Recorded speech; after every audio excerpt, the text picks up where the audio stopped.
Coach, as you had the chance to kind of evaluate things I'll make the long questions here. Thank you. As you had a chance to evaluate things over the bye week, where do you feel your offense is at? I think we're growing.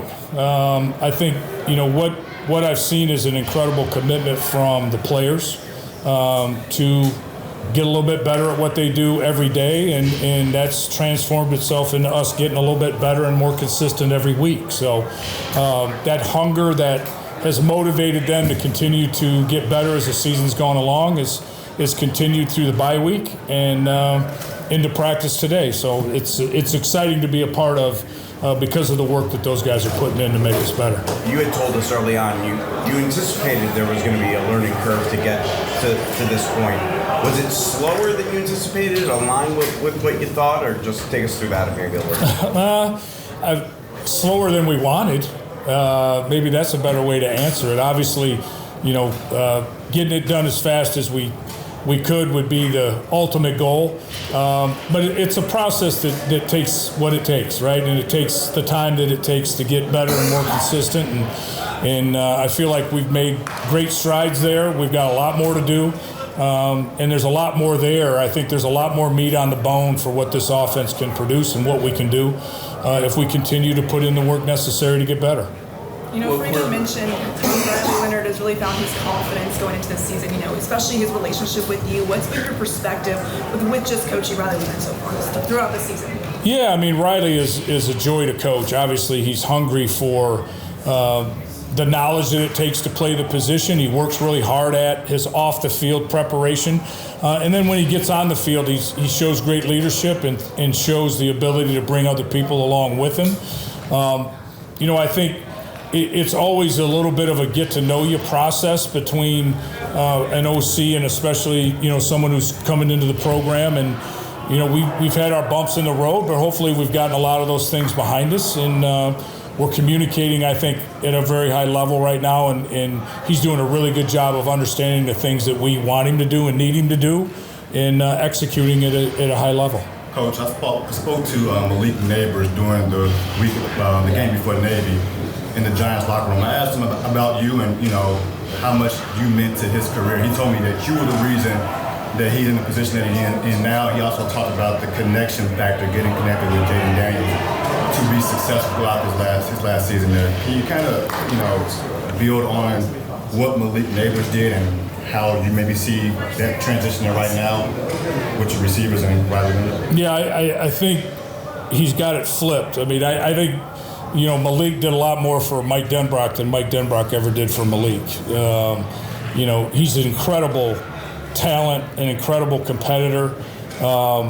Just fun to be around every day because nobody really approached the game the same way he did. He was not going to be outworked. He was not going to be out-competed for anything. And obviously that's led to some pretty high achievement on his end. And I've had fun kind of catching snippets of where he's taken his game to and where he's trying to continue to improve, and it's been really impressive. And I look forward to trying to get some highlights of him every Sunday when he gets done. I know you can't predict this, but what do you want to see Notre Dame when the playoff rankings come out?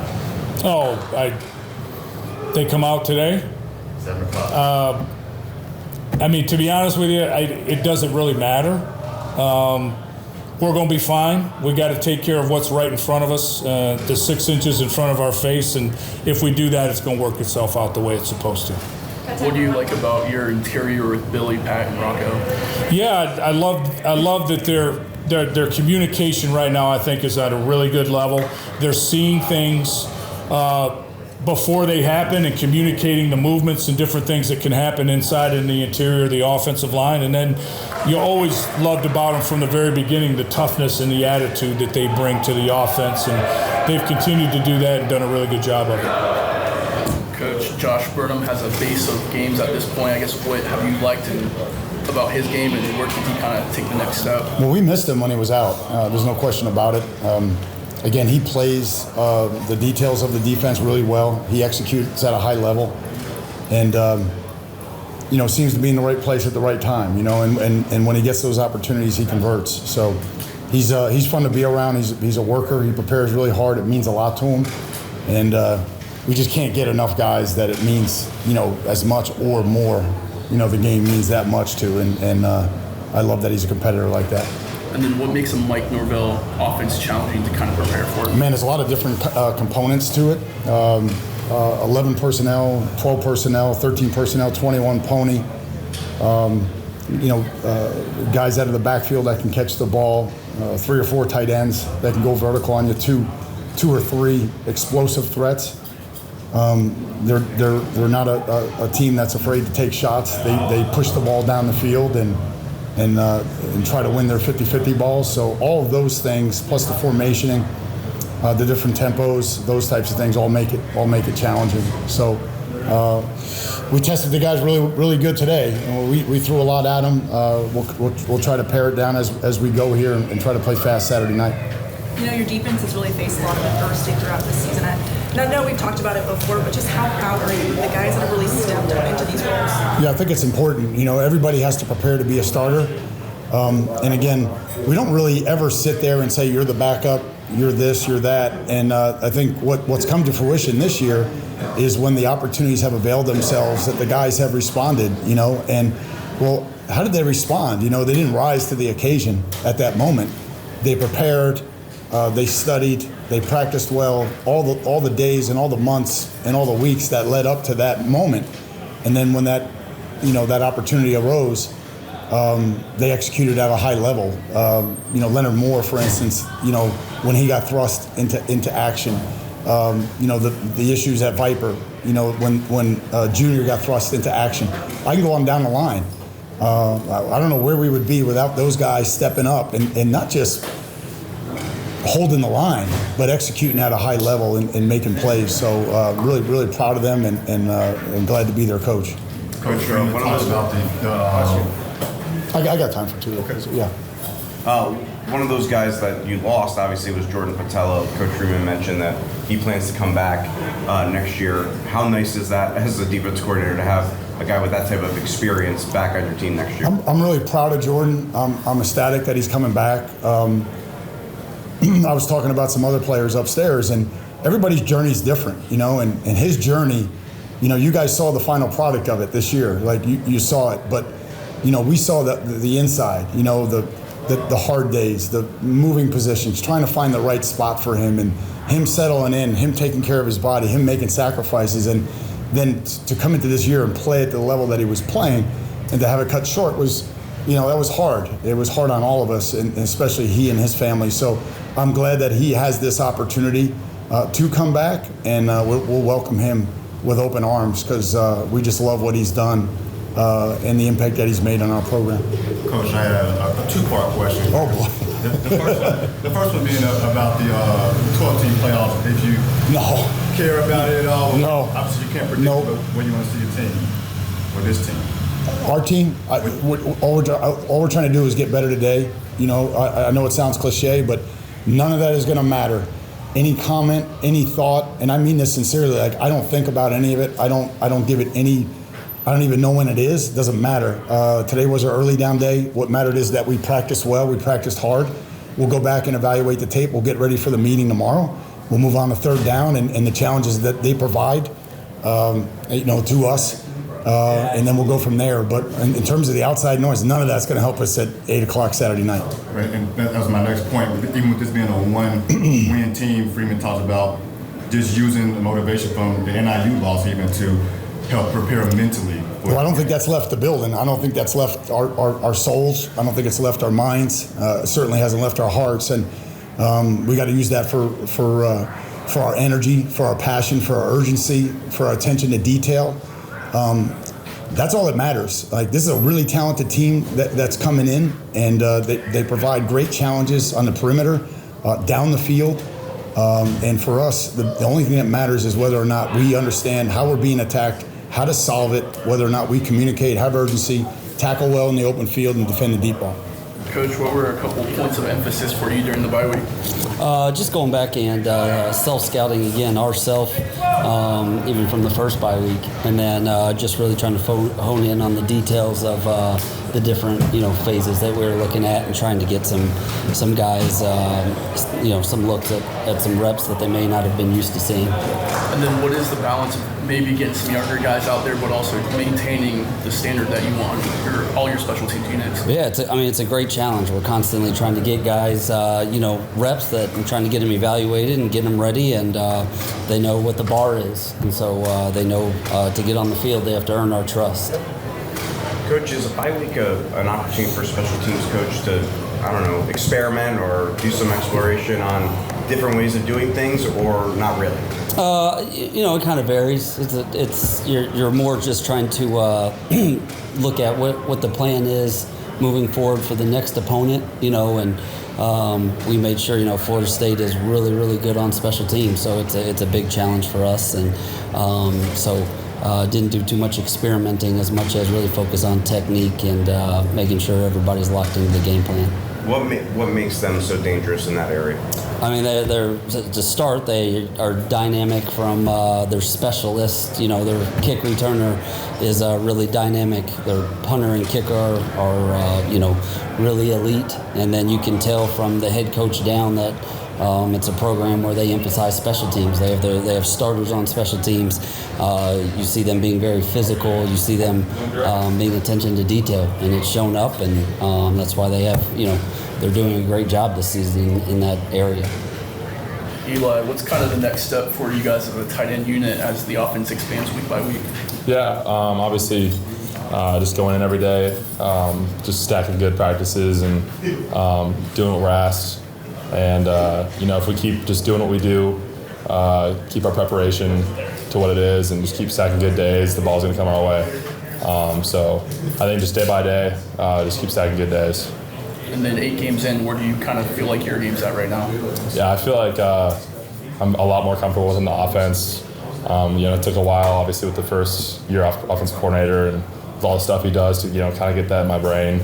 And kind of midway through the season, it clicked. And ever since then, I feel like I've constantly improved, and I feel a lot more comfortable, and I feel great where I'm going. So, when you see a guy like Mitch and battling back from his injury, just kind of take us through watching him and his progression that he's made, and kind of trying to be there for your teammate as he comes back. For sure, it's been awesome watching him come back from such a hard injury to, rehab and get back to normal. And I'm really happy for him, and I think it's super cool what he's doing. And obviously, a lot of us tight ends went through that, and through that, we've gotten a lot closer with each other. And through every play we make and everything that we do, we're just extremely passionate and happy for each other, and we're just such a close group. So it's been really cool to see what he's done.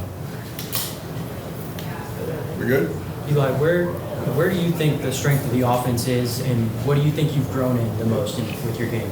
Obviously, Riley and Jeremiah are extremely lethal in the backfield with both of them being able to run.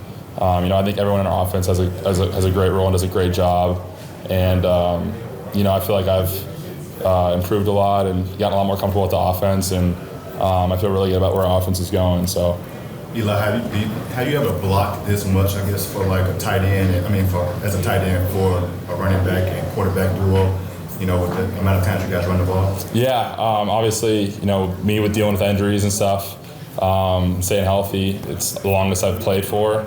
And then with them in the backfield, definitely the longest I've, been blocking for, and it's extremely fun to see what they do, and I've had a fun time blocking for them. So, Jaylen, what kind of allowed you to have the game you had against Navy?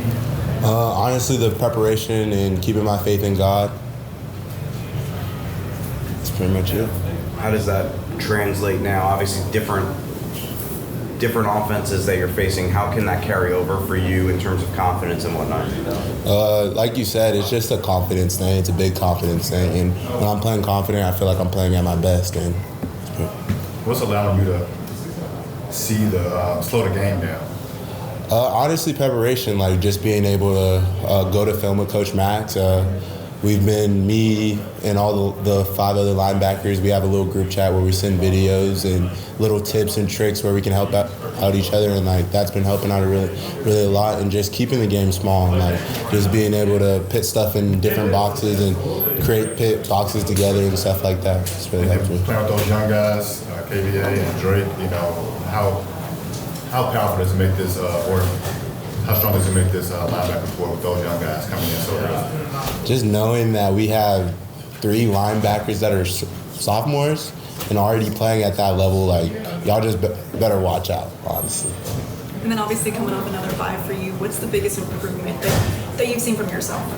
Honestly, just recovery, like getting my body back to what it was before, and just getting in the training room and doing what I need to do to get my body right. Only night game in the stadium this year. Does that provide extra excitement, extra juice for the team? Always. Under the lights is the best. And my final question would be about the playoff rankings coming out today. Coach said that some of you guys may be aware of it and maybe didn't watch the show. I didn't even know it was coming out today, honestly, until they set it up there. But I probably won't be watching. I'll wait till it comes on Instagram. And what's your thoughts on what a team should be? I don't have any thoughts. I just think we're worried about the next game, Florida State, and that's about it. Xavier, you've been here before. I guess how do you kind of balance the noise of the rankings and kind of focus in on that, but also be a leader for the younger guys and tell them not have it be a distraction for them? Yeah, just kind of just reinforce that there's still a lot of football left to be played. There's still 4 or 5 weeks left of football, so I mean, just kind of just focusing on us, not trying not to pay attention to that. I mean, obviously you're going to see stuff like that, but not pay attention to it too much because, I mean, just mattering or just focus on winning out the rest of the season, and the rest will play out on its own. Obviously, last year we talked about how many interceptions you had and everything. Where do you feel your game has improved so far this year from a season ago? Yeah, I think my biggest thing that I'm most proud of this season so far has probably been my communication. Being able to, relay the message to the rest of the defense and, moving around guys if they're not in the right spot. And then obviously kind of just my, let's say, like technical, like footwork, getting in and out of my breaks, I would say. And, just overall I just feel like I'm playing better football than last year. You've had a lot of younger guys step up in the secondary, whether or not it's a Don or Leonard Moore. Mm-hmm. What's it like seeing those guys who are just hitting the ground running and really playing well out of the gate? Yeah, it's really cool to see because, like you said, they're young guys, and young guys usually don't come in and do as well as they're doing right now. So I mean, it's really cool to see be a part of that and seeing it firsthand, and just seeing how much work they've put in from the spring until now. It's just been really cool to see it all pay off on the football field. Only night game in the stadium this year. Does that provide extra juice, extra excitement for the team? Yeah, definitely. Like I said, this is only, I love night games. I mean, I think pretty much a lot of people love night games, so it's only one of the years. So I mean, I think it's gonna be, an exciting atmosphere no matter, if it's cold or not. So I think it's gonna be fun regardless. It might be too early to tell, but what does Tay Johnson bring to the defense if his number was called upon? Yeah, he's a freak athlete. Ever since he stepped on, we're doing like individual workouts and stuff for him. You can tell he's extremely athletic. He's gonna go out there. He's just a really good ball player, if he's called upon. So he's gonna go out there and do what he needs to do. Chris, you haven't been through like a playoff run before, but as an older guy, how do you kind of balance like that excitement, but also mentoring the younger guys so it doesn't become a distraction? I just feel like we just live in the moment, We don't think about the road. We're not even thinking about the playoffs right now. We're thinking about Florida State and today having a great practice. So I just feel like making sure they're not getting too ahead of the moment. Like we could all lose it just like that. So.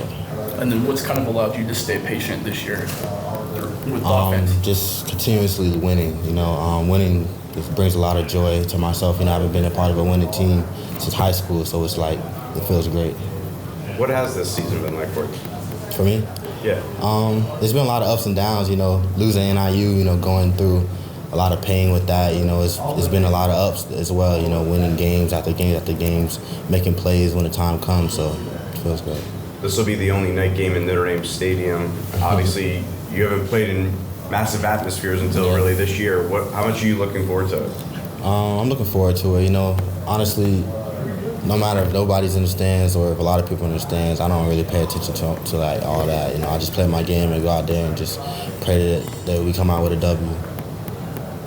Kris, you're a guy from North Florida. You might have dreamed of playing at Florida State growing up. Like, what does that mean to get a shot at playing that? Florida State was definitely my dream school, definitely my favorite school. Growing up watching E.J. Manuel, Jameis Winston, you know, it's always been a dream of me to play there. So going against them, I take it personal, you know. They didn't believe in me coming out of high school, so it's like, I'm going to go show them what I got.